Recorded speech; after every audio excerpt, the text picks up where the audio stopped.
اور پہلی بار مشرق وسطیٰ میں حقیقی طاقت اور استحکام اور امن لائیں گے۔ یہ ایک ایسی دستاویز ہوگی جس کا احترام دنیا میں کسی بھی معاہدے سے زیادہ ہوگا۔ اس کی اہمیت اور وقار بے مثال ہوگی۔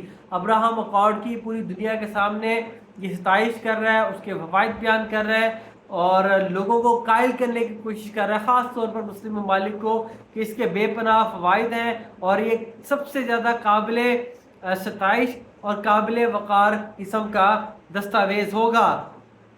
انہوں نے کہا میں نے جن عظیم رہنماؤں سے بات کی ان میں سے کئی اس بات پر خوش ہوں گے کہ جیسے ہی ہمارا معاہدہ طے پائے اسلامی جمہوریہ ایران بھی ابراہیم معاہدوں کا حصہ بن جائے۔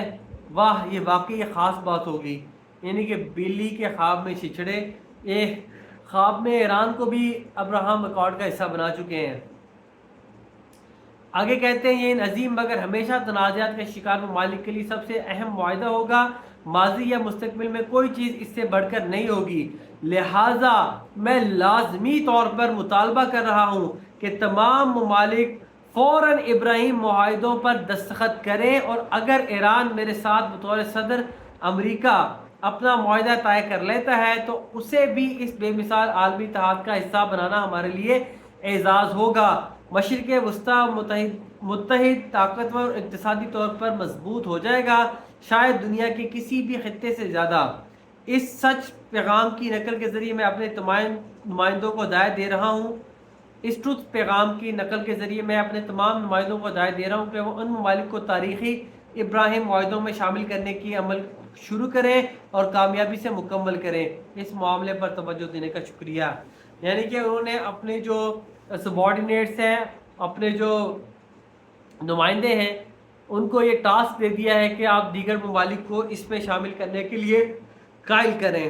تو اب پاکستان کے لیے بہت بڑا امتحان ہے۔ ظاہری بات ہے جب سے ایران امریکہ جو معاملہ شروع ہوا ہے، پاکستان بہت ایکٹیو رہا ہے، پاکستان کو ایران نے بھی عزت دی، واشنگٹن نے بھی عزت دی، دونوں نے بطور ثالث پاکستان کے کردار کو مانا۔ پھر پوری دنیا نے دیکھا، اسلام آباد ٹاکس ہوئیں، اور اب بھی ہم نے دیکھا کہ وزیر اعظم یا محمد شہباز شریف چائنا پہنچے ہوئے، اس سے پہلے فیلڈ مارشل سید عاصم منیر اور محسن نقوی ایران پہنچے۔ پھر ایران کا وہ ہنگامی دورہ جس کو بہت اہم قرار دیا گیا اور کہا گیا کہ اس سے بہت بڑا بریک تھرو مل گیا ہے، اور آئندہ آنے والے دنوں میں کم از کم ورچوئل معاملہ طے پا سکتے ہیں۔ پھر آئندہ ایک ہفتے کے اندر ایک پرماننٹ جنگ بندی کے حوالے سے معاہدہ طے پا سکتا ہے۔ پھر ہم نے دیکھا تہران سے فیلڈ مارشل چائنا بھی گئے۔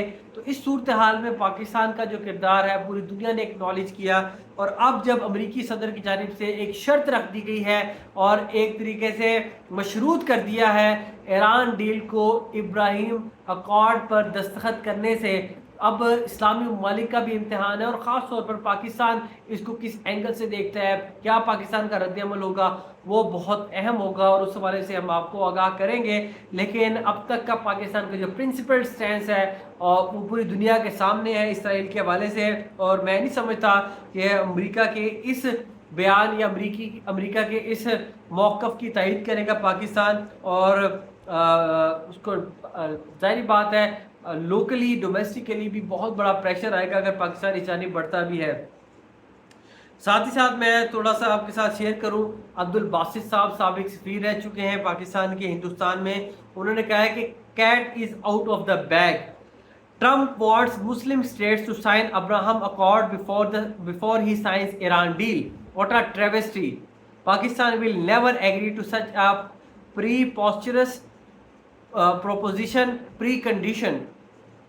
Without Palestine state there is no Israeli state for Pakistan. یعنی کہ جس طرح میں نے پہلے کہا کہ جب تک ایک فلسطین کی ریاست نہیں بن جاتی پاکستان کوئی اسرائیلی ریاست تسلیم نہیں کر سکتا، نہ ہی سعودی عرب کرے گا اور نہ ہی قطر کرے گا۔ یہ عبدالباسط صاحب نے کہا ہے، سابق سفیر ہیں۔ تو اس سے کافی حد تک چیزیں واضح ہو جاتی ہیں کہ اب معاملات سنبھل بھی سکتے ہیں، ٹریگر بھی ہو سکتے ہیں، لیکن اس صورتحال میں پاکستان کا کردار بہت اہم ہوگا۔ اور جو جملہ ہے امریکی صدر ڈونلڈ ٹرمپ کا کہ ایک یا دو ممالک تسلیم نہ کریں، ان کی کوئی وجہ بھی ہو سکتی ہے، اس میں بظاہر یہ لگ رہا ہے کہ اس نے پاکستان کو ملوث خاطر رکھتے ہوئے یہ جملہ کہا ہے۔ تو دیکھتے ہیں آنے والے دنوں میں کیا پروگریس ہوتی ہے، اس حوالے سے آپ کو آگاہ کرتے رہیں گے۔ لیکن سب سے بڑی خبر یہ ہے، بڑی بریکنگ یہ ہے کہ امریکی صدر ڈونلڈ ٹرمپ نے ایران ڈیل کو ابراہم اکارڈ سے دستخط کرنے پر، ابراہم اکارڈ کو تسلیم کرنے سے مشروط کر دیا ہے۔ تمام مسلم ممالک کو بلیک میل کر رہا ہے کہ ابراہم اکارڈ پر دستخط کرو، نہیں تو پھر دوبارہ سے جنگ شروع ہوگی، تباہی ہوگی، بربادی ہوگی۔ امید کرتے ہیں یہ ویڈیو آپ کو پسند آیا ہوگا۔ مجھے دیجیے اجازت، اللہ حافظ۔